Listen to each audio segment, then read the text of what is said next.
गणेश और वो बंद कमरा। गांव का नाम था धर्मपुर, जहां एक पुराना स्कूल था जो अब बंद हो चुका था। स्कूल के पीछे एक छोटा सा कमरा था जिस पर मोटा ताला लगा रहता था। गांव के लोग कहते थे कि उस कमरे में कुछ भयानक हुआ था, लेकिन किसी को कुछ नहीं पता था। बस सबने एक बात सुनी थी, जो उस कमरे का ताला तोड़ता है वो वापस नहीं लौटता। कहानी का नायक गणेश। गणेश 17 साल का एक होशियार और जिज्ञासु लड़का था। उसे भूत प्रेतों की कहानियां और रहस्यमय जगहों की सच्चाई जानने में बहुत दिलचस्पी थी। उसने जब उस कमरे के बारे में सुना तो उसका मन बेचैन हो उठा। एक रात उसने ठान लिया कि अब सच्चाई जानकर ही रहूंगा। ताले के पीछे। रात के 12 बजे जब पूरा गांव सो चुका था, गणेश अपने बैग में टॉर्च, कैमरा और एक पुराना ताला तोड़ने वाला औजार लेकर स्कूल पहुंचा। चुपके से कमरे के पास पहुंचा और ताले को तोड़ दिया। दरवाजा चर चर की आवाज के साथ खुला। अंदर घुप अंधेरा था।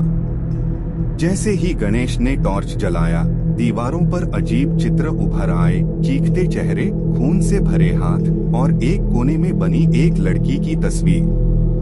नीचे लिखा था, मुझे मत जगाना। गणेश ने कैमरा चालू किया और सब कुछ रिकॉर्ड करने लगा। जैसे ही उसने तस्वीर के पास कदम रखा, कमरे का दरवाजा खुद ब खुद बंद हो गया।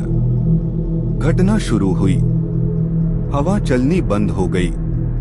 टॉर्च की रोशनी झपकने लगी। एक साया कमरे के कोने से निकला, लंबा, काला, बिना चेहरा। वो धीरे धीरे गणेश की ओर बढ़ रहा था। गणेश डर के मारे चिल्लाया, लेकिन आवाज बाहर नहीं गई।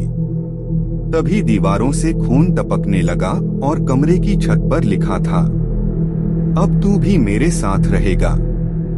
गायब हो गया गणेश। अगली सुबह स्कूल का चौकीदार आया तो देखा ताला टूटा हुआ था, लेकिन कमरा खाली। न गणेश था, न उसका बैग, न कैमरा। बस उस तस्वीर में अब 2 चेहरे थे, एक लड़की का और दूसरा गणेश का। अब भी वो कमरा बंद है। गांव वाले कहते हैं, रात को वहां से कभी कभी गणेश की आवाज आती है, मुझे यहाँ से निकालो। लेकिन कोई उस कमरे के पास जाने की हिम्मत नहीं। कहानी का अगला भाग, गणेश की वापसी। धर्मपुर गांव में अब उस स्कूल को कोई पास से भी नहीं देखता था। लोग कहते थे, जो एक बार उस